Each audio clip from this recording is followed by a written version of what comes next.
What's going on, Soul Tribe? I salute the divinity in you, and welcome to my channel, Alchemist.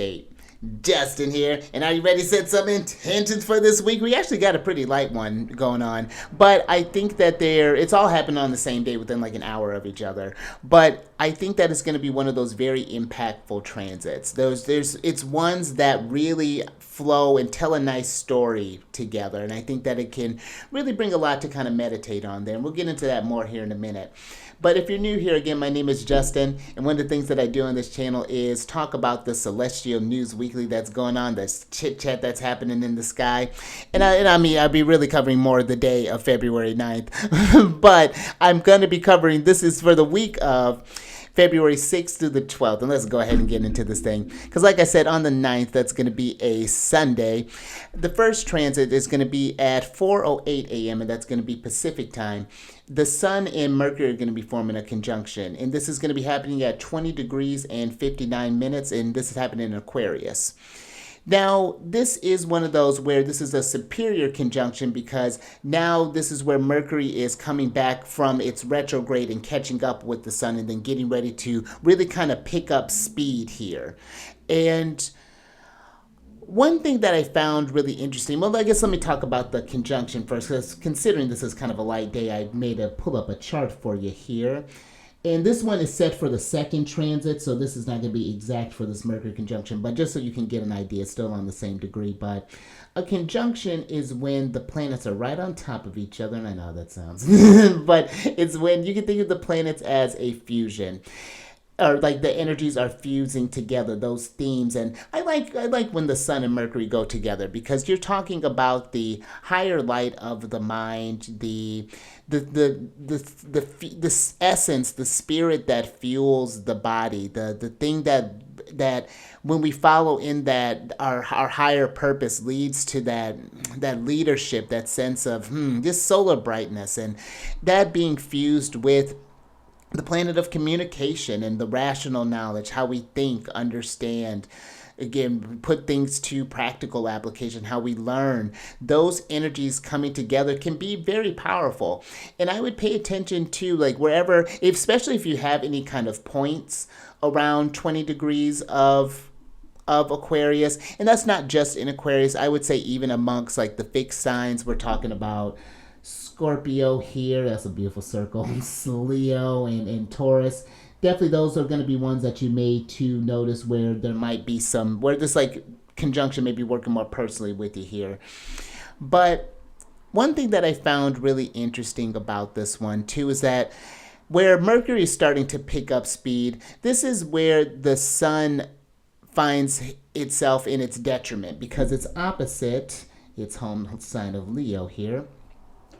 And I think that the reason the Sun is uncomfortable, in not just because it's far away from Leo, because both Leo and Aquarius, they're the fixed signs, or they're, two of the fixed signs of the zodiac. They're both masculine in nature, so there's an active component to them, but it's that elemental aspect where both of them get along.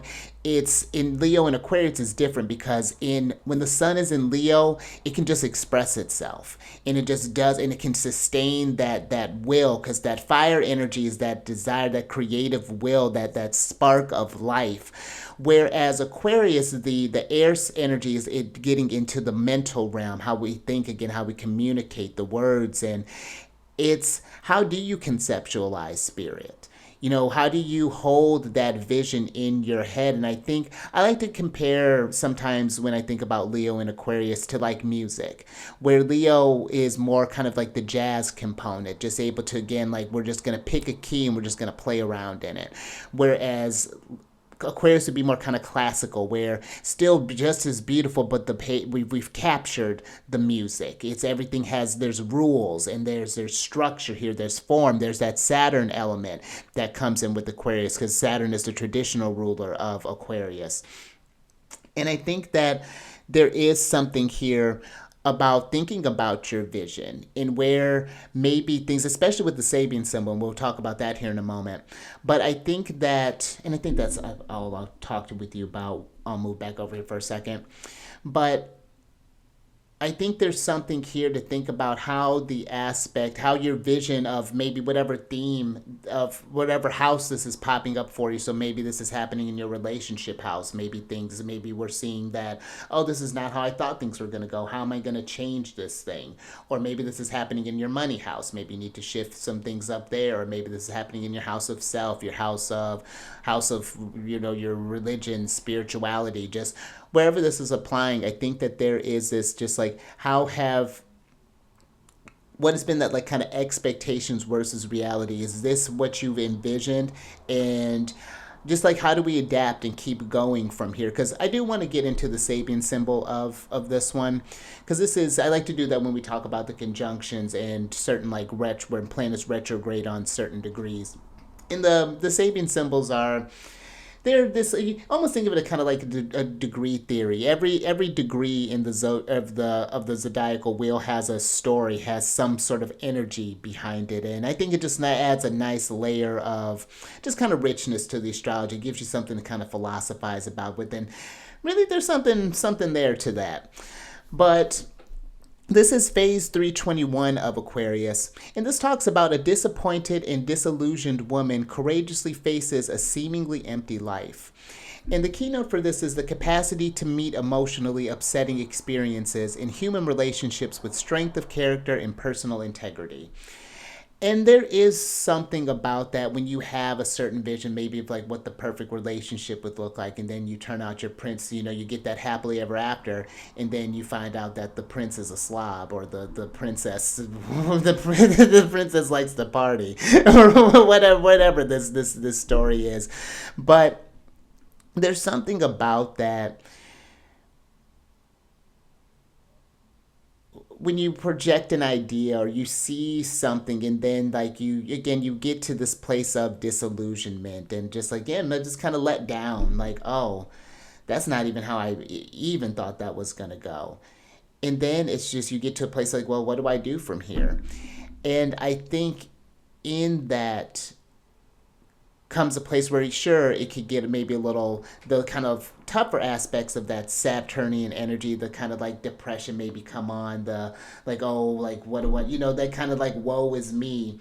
Or it can turn into a different question once you've learned to process it. It's just like, well, I could do this from here. Like, it's because in that what do I do from here, there's opportunities aplenty just kind of opening up for you, a chance for you to rewrite the song in a sense and make it grander than you expected it to be because you learned something. Because I find that even though that feeling of disappointment and disillusionment and disenchantment, all those D words, I think that what that all brings is clarity, and that can be very valuable in where you're going next in your journey and how you improve from there. So there's gold even in those kind of lower points, and I think that it's really about finding the strength even in times of adversity, and it seems like things are hopeless. Like, how do you keep that going? Because there's something that this is all happening for a reason. And it's easier, I think, to be said when you're out of a situation and have that hindsight than when you're in it. But I do think that if you can find that and even kind of find some solace in that, even in those adverse times, that you do find yourself getting on the other side of things. And I think there's even something here about kind of just like even just nurturing some sort of like practices to get you through those times. Maybe again working through affirmations with I think Aquarius would benefit from things like that, affirmations, vision boards, things along those lines, things to help them hold that idea, that vision alive again, to keep that hope. Because Aquarius is the star card in tarot, and that's a big card of hope and healing and whatnot. So, but that's basically what I want to kind of talk about there. Now, a little bit later, like literally an hour and 7 minutes later, at about 5:15 a.m., Mars retrograde is going to be forming a trine with Saturn, and this is happening at 18 degrees and 22 minutes. Mars is in Cancer and Saturn is in Pisces. And let's switch back over for that one, because we're going to talk about, I normally don't talk about the lunar shenanigans here. I talk about that on my other channel. But the moon is so personally, she's very close in this one. because this, even though that this is a very beneficial aspect between Mars and Saturn, the trine is when, as you see, the planets would be 120 degrees apart from one another. And I like to think of them, I remember reading them as being like Jupiterian in nature. There's this good luck, there's this flow, there's this ease that happens with the trines. But I think something to remember is that it is happening between the malefics, the lesser malefic Mars and the greater one Saturn. And where there can be an opportunity for growth, I think that Mars is playing a big factor in there, and paying attention to what you're feeling, because there's a lot of water that's happening in the mix of this trine between the. You see Mars and the Moon are get ready to form a conjunction, and the Moon's going to trine Saturn too. So where if you've because maybe with that conjunction, maybe you have this realization that life hasn't gone where you expected it to, and you're at a pivotal moment. Do you blow things up, Mars in Cancer, get reactive? Do you make like impulsive moves? Do we just get frustrated? Do we just like rage? What does that look like? Or do the more kind of heavier energies of Saturn come through, the depression, the fear, just like the things that just really feel like you just kind of like you're boxed in Pisces, and there's just nowhere to go. And I think that this movement that's happening here is to that Moon coming into the mix, is how do we feel through those emotions? How do we get through the other side of them? Because it seems like there's something here that you could go around it, but I think that the lesson just keeps repeating itself. And I think that there's something there again with that Moon. That Moon's in a lot of strength there. Even though Mars is feeling a little harassable, he's doing that in the Moon's home. And the Moon is very familiar with all the emotions and all of the feelings. So this can be a really great time if there is a lot coming up for you to be very nurturing to yourself. Be very kind, be very compassionate. I think with whatever circumstances may going on, and this may be other people's circumstances that are going on around you as well. That's even something to consider. But there's something, and I think that's all I got to show for you there. But I think that there is something. Yeah, just kind of work if you notice that there's anything coming up for you around this time. I think that there can be how you move from here and how you deal with any of those emotions that that I had talked about. That Saturn sometimes can feel, it's such a contrast because that Mars can be hot and dry and Saturn's cold and dry, and so it's just like, but everything's still kind of dried up. And I think that drying notion of that, we need to bring some of that Moon energy to feel some things if we've been maybe ignoring something or anything along those lines there. So I think that's just some things to kind of meditate on there. But if you want to work more personally with these transits, get familiar with your chart, see if any of these are aspecting your house or your placements. What houses do you happen to have Cancer or Pisces? And that's something to look at too with this trine. See where this flow may be happening to get a better idea of what themes to kind of get an eye on there. So. But if that's something you want to work with a bit more personally, down in the description box below is a link for all the services that I provide. So definitely avail yourself of that if that resonates. Also on this channel I've been doing these little videos about different planets and different signs and different houses, just kind of explaining some things that I would talk about with someone if they happen to have these placements, some things to think about, maybe to even hopefully it's inspire if you hadn't thought about this thing, or maybe taking that thing to like a whole other level. So, if that's something that you find yourself interested in, definitely check that out. I have different tabs. They're all like different playlists for you, all nice and organized.